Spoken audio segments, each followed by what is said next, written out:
नमस्कार, मी प्राची घाणेकर आणि पुढारी न्यूजच्या गणपती विशेष कार्यक्रमात तुम्हा सर्वांचं स्वागत। आज घरोघरी गौराईंचं आगमन झालंय, त्यामुळे गणेशोत्सवाचा उत्साह द्विगुणित झालाय।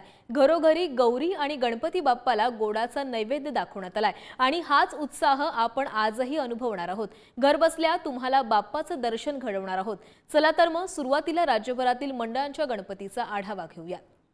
तर आता आपण पाहणार आहोत ताडदेवच्या विघ्नहर्ताचा थाट। मराठी आणि गुजराती संमिश्र वस्ती असणाऱ्या भागात ताडदेवचा विघ्नहर्ता मोठ्या थाटामाटात विराजमान झालाय। विष्णू अवतारातील नगाऱ्यावरती उभी असलेली 26 फूट बाप्पाची मूर्ती भक्तांच्या आकर्षणाचा केंद्रबिंदू ठरतीये। नगाऱ्यावर उभी असलेली मूर्ती अगदी ताठ उभी आहे, अशी मुद्रा फार कमी वेळा पाहायला मिळते। पाहुयात ताडदेवच्या विघ्नहर्त्याचं रूप नेमकं कसं आहे। मुंबईमध्ये गणेशोत्सव मंडळाचा आणि गणपतीच्या भक्तांचा उत्साह जेवढा मोठा असतो तितक्याच उंच आणि मोठ्या या गणपती बाप्पाच्या मूर्ती आपल्याला पाहायला मिळतात। आपण ताडदेवच्या विघ्नहर्ता या गणपती मंडळात आलेलो आहोत। अतिशय सुबक आणि अतिशय पाहता क्षणी जी मूर्ती मनाला भावते अशी मूर्ती इथे आपल्याला पाहायला मिळते। 26 फुटाची ही मोठी मूर्ती आहे। विष्णू अवतारातली ही मूर्ती आहे। 53वे वर्ष मंडळाचं आहे आणि मूर्ती अतिशय आकर्षक आहे। नगारा जो आहे त्याच्यावरती ही मूर्ती एका पायावरती उभी आहे। बाजूला दोन मूषक जे आहेत त्यांच्या हातात काठ्या आहेत आणि तो नगारा ते वाजवत आहेत। अतिशय सुंदर मूर्ती इथे पाहायला मिळते। लालबागवरून ही मूर्ती इथे आणलेली आहे।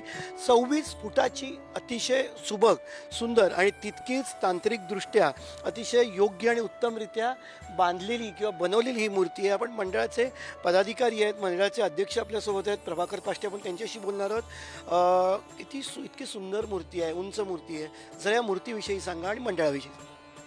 आमचा नवमाशनगर सार्वजनिक गणेश मंडळ ताडदेवचा विघ्नहर्ता हे यावर्षी 53वे वर्ष साजरे करीत आहे आणि मंडळाचं वैशिष्ट्य म्हणजे आमच्या या जास्तीत जास्त उंच मूर्ती आणणे हे आमच्या मंडळाचे खास वैशिष्ट्य आहे। गेल्या वेळी सुद्धा आमची 25 फुटी उंची मूर्ती होती। यावर्षी 26 फुटाची नगारावरती विष्णू अवतारामध्ये ही मूर्ती आहे। 11 दिवस बाप्पाची स्थापना करतो, मनोभावे पूजा करतो आणि त्याच्यानंतर या सोहळ्याचा संपूर्ण ज्याला आपण कळस बिंदू जो म्हणतो तो म्हणजे बाप्पाचं विसर्जन। हे विसर्जन निर्विघ्नपणे पार पाडावं यासाठी मंडळाचे कार्यकर्ते पदाधिकारी खूप मेहनत करतात आणि बाप्पाचं विसर्जन करतात आणि बाप्पाला निरोप देतात। कॅमेरा पर्सन श्रीकांत खरातसोबत पंकज दळवी, पुढारी न्यूज, मुंबई। तर या आकर्षक देखाव्यांमध्ये पुणेकरही पाठी नाहीयेत। पुण्यातील वर्दीतला देव माणूस कोयता गँग संपवणार या देखाव्याची सध्या खूप चर्चा सुरू आहे। पुण्यातील आनंद तरुण मंडळानं हा देखावा सादर केलाय। पोलिसांना पाठिंबा आणि पोलिसांकडून असलेल्या अपेक्षा यांचं चित्रण या देखाव्यामध्ये पाहायला मिळतंय। पोलिसांनी काय करू नये, पोलिसांनी काय केलं पाहिजे, पोलिसांकडून लोकांच्या काय अपेक्षा आहेत या सर्वांचं चित्ररूपी देखावा या गणेश मंडळाकडून सादर करण्यात आलाय। गणेश भक्त मोठ्या उत्साहाने हा देखावा पाहायला मिळतात।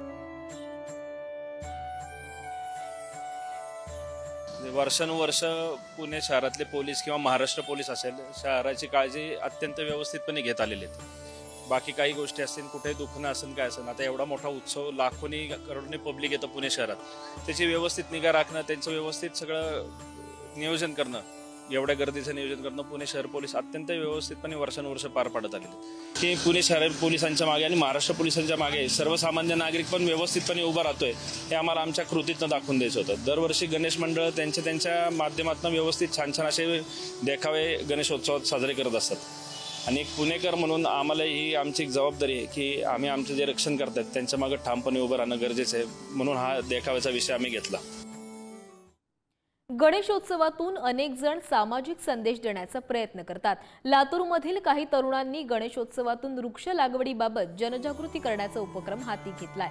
या मंडळाचं वैशिष्ट्य म्हणजे या मंडळाकडून दरवर्षी वृक्षरूपी गणराय साकारण्यात येतो। वसुंधरा वृक्षरूपी गणेश मंडळ असे या मंडळाचं नाव असून 8 वर्षांपासून या मंडळाच्या वतीनं गणेशोत्सव साजरा करण्यात येतोय।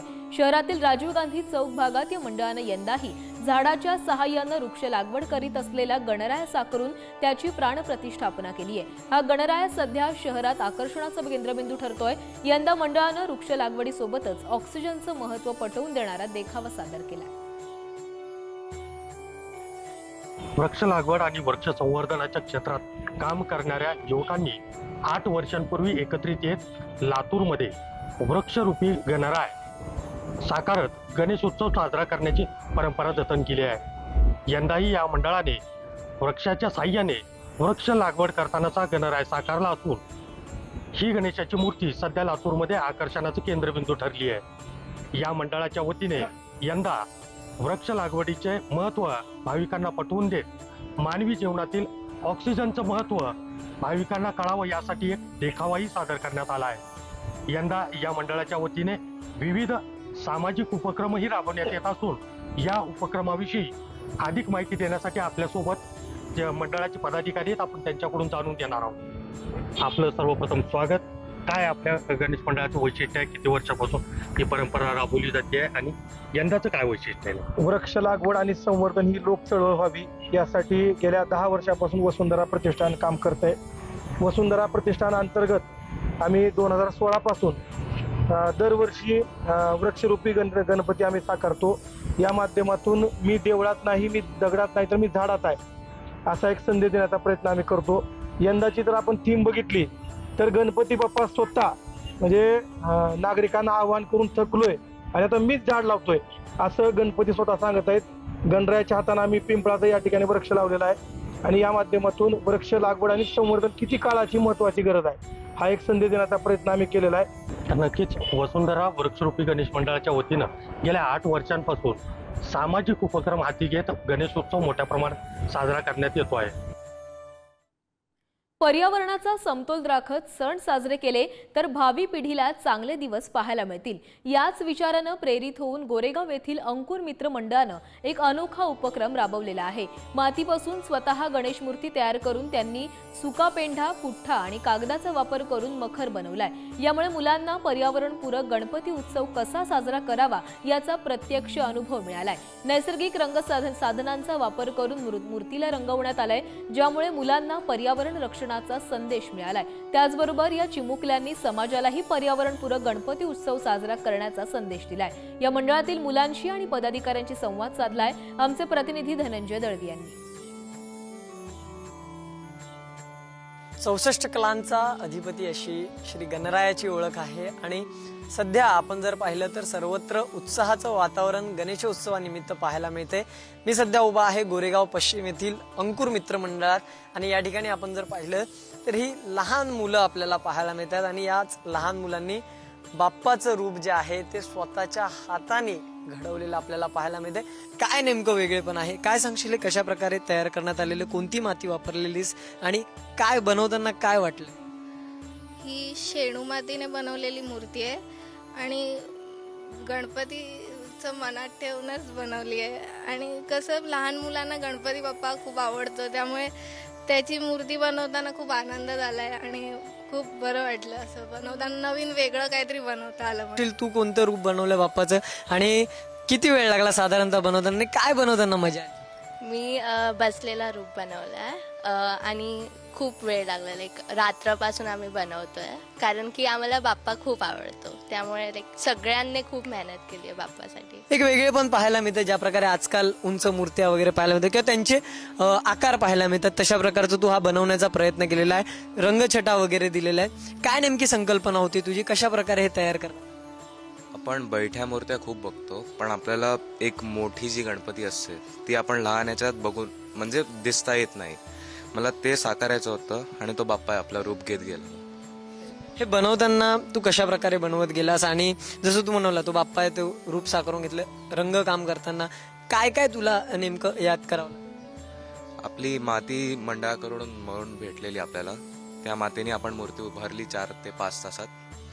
सकाळी आज मी कलर केला तिला आणि ती मग आता तुमच्या समोर आहे। तू तुझ्या या लाडक्या बाप्पाला काय नाव देशील? अंकुरचा राजा, मोरया माझा। नक्कीच लहान मुलांचा हा उपक्रम, पर्यावरणपूरक संदेश, हे सगळंच घेऊन मंडळाने एक वेगळं पाऊल जे आहे ते समाजासमोर ठेवलेलं आपल्याला पाहायला मिळतंय। व्हिडिओ जर्नलिस्ट सतीश कदम समित धनंजय दळवी, पुढारी न्यूज, मुंबई। दिवसेंदिवस पर्यावरणाचा होणारा ऱ्हास लक्षात घेता पर्यावरण संवर्धनासाठी अमरावती येथील वनरक्षक प्रफुल्ल फरतोडे यांनी ऑक्सिजनचा गणपती हा अनोखा उपक्रम राबवलाय। प्रफुल्ल फरतोडे यांच्याकडून त्यांच्या निवासस्थानी 10 झाडं बसवून त्याची 10 दिवस पूजा केली जाते। वड, पिंपळ, कडुलिंब यासह अन्य झाडांचा त्यामध्ये समावेश आहे। 10व्या दिवशी म्हणजे गणपतीच्या विसर्जनाच्या दिवशी ही झाड त्यांच्याकडून लावली जातात। या झाडांचं वर्षभर फरतोडे यांच्याकडून जतन करण्यात येतं, ज्या माध्यमातून गणेशोत्सवाच्या आठवणींना वर्षभर उजाळा देण्याचा प्रयत्न होतो। प्रफुल्ल फरतोडे यांनी यापूर्वी देखील पर्यावरण संवर्धनासाठी विविध उपक्रम राबवल्यानं वन विभागानं त्यांना सुवर्ण पदक देऊन सन्मानित केलंय। माँ के नाम एक वृक्ष ही जी मोहीम आहे त्या प्रित्यर्थ आम्ही दरवर्षी 10 झाडं बसवतो। 10 झाडांची 10 दिवस पूजा करतो आणि ते सगळे झाडं ऑक्सिजनयुक्त आहे। वड, पिंपळ, कडुनिंब आणि त्या झाडांचं आम्ही जतन करण्याच्या उद्देशाने 10व्या दिवशी ते झाडं आम्ही विसर्जना स्वरूपात ते झाडं 10 दिवस 10व्या दिवशी आम्ही लावतो आणि त्याचं आम्ही वर्षभर जतन करतो, जेणेकरून गणपतीच्या आठवणीला आपल्याला पुढच्या वर्षी उजाळा राहते आणि एक समाजात एक चांगली भावना निर्माण व्हावी याप्रती आम्ही हे कार्य सुरू केलेलं आहे। आणि यानंतर जाऊयात नाशिकमध्ये सार्वजनिक मंडळांप्रमाणेच नाशिकच्या फड कुटुंबियांनी घरी आरास केली आहे। थेट घरच्या हॉलमध्येच तिरुपती बालाजीचं मंदिर साकारलंय। मूर्ती ही हुबेहूब साकारण्यात आली आहे। यासोबतच बाप्पालाही त्याच मंदिराच्या गाभाऱ्यात विराजमान करण्यात आलंय। दरवर्षीप्रमाणे यंदाच्या वर्षीही फड कुटुंबातील दोन्ही भावांनी साकारलेला हा देखावा नाशिकमध्ये सध्या चर्चेचा विषय बनलाय। फड कुटुंबाकडून साकारण्यात आलेल्या देखाव्याबाबत आढावा घेतलाय आमचे प्रतिनिधी किरण ताजणे यांनी। गणेशोत्सवामध्ये सार्वजनिक मंडळांकडनं जसे देखावे साकारले जातात अगदी तसेच घरोघरी देखील साकारले जातात। नाशिकच्या फड कुटुंबियांच्या वतीनं दरवर्षी एका वेगळ्या मंदिराची संकल्पना साकारली जाते। घरामध्ये थेट मंदिरच उभारलं जातं आणि यंदाच्या वर्षी जर बघितलं तर थेट बालाजीचं मंदिर या ठिकाणी साकारण्यात आलेलं आहे। आपण जर बघितलं तर हुबेहूब अशा स्वरूपाची मूर्ती या ठिकाणी बालाजीची ठेवण्यात आलेली आहे। समोरच्या बाजूला लाडक्या बाप्पाचं जे आगमन झालंय त्या बाप्पांची मूर्ती देखील बघायला मिळते। अगदी बालाजीच्या दर्शनासाठी गेलेले जे भाविक असतात त्यांनी जर हे मंदिर बघितलं तर त्यांना थेट बालाजीची अनुभूती येईल अशा स्वरूपाचा हा संपूर्ण देखावा आहे। यामध्ये काही प्लाउड असतील, थर्माकॉल असतील याचा वापर करून ही सगळी कलाकुसर करण्यात आलेली आहे। काय सांगाल विशालराव, कशा पद्धतीचं हे केलं, किती दिवस लागले आणि काय नेमकी या मागची संकल्पना होती? दरवर्षी आम्ही वेगवेगळी आरास गणपतीसाठी करत असतो।